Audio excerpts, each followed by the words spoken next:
Hi everybody, Facebook Live time, and today I'm going to talk to you about colour. Now, if you're going to put together your branding palette, and I really encourage you to do so, there are a couple of things you need to keep in mind.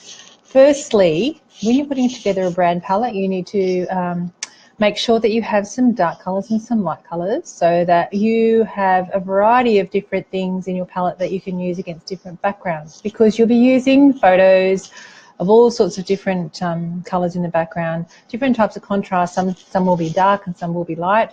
And of course you need colours that look good together and contrast well. So you can put text in one colour on top of the background in another colour so that you have nice contrast and it's easy to read. Because what you're trying to do with your brand palette is obviously, like when you're putting text together, you want to communicate something, so you want to make it easy to read.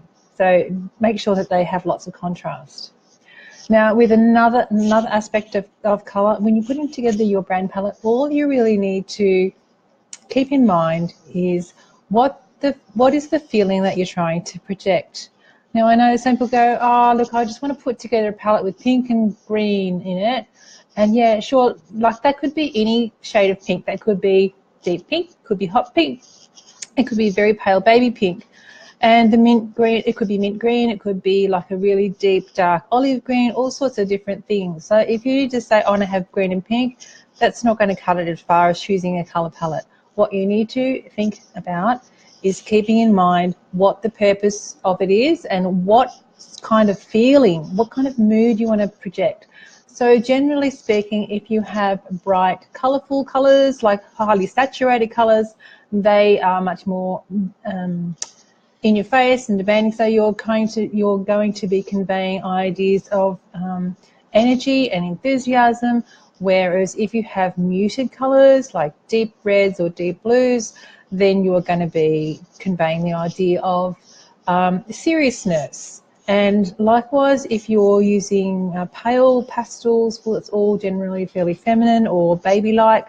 So that might be something, or romantic. That's the sort of thing that you have to do with your colours.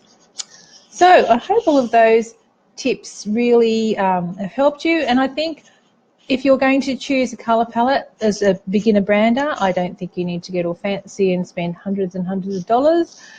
All you need to do is choose one kind of colour and go to somewhere like Adobe Colour Picker, and it will choose colours to go with that one colour for you, and they're instant palette. And there's lots of other free resources to find yourself a palette from too. But really think about what kind of mood you want to convey with your colour, and that's all you need to do. Okay, see you later. I'll see you next week at 10:30 for another Facebook Live. Bye.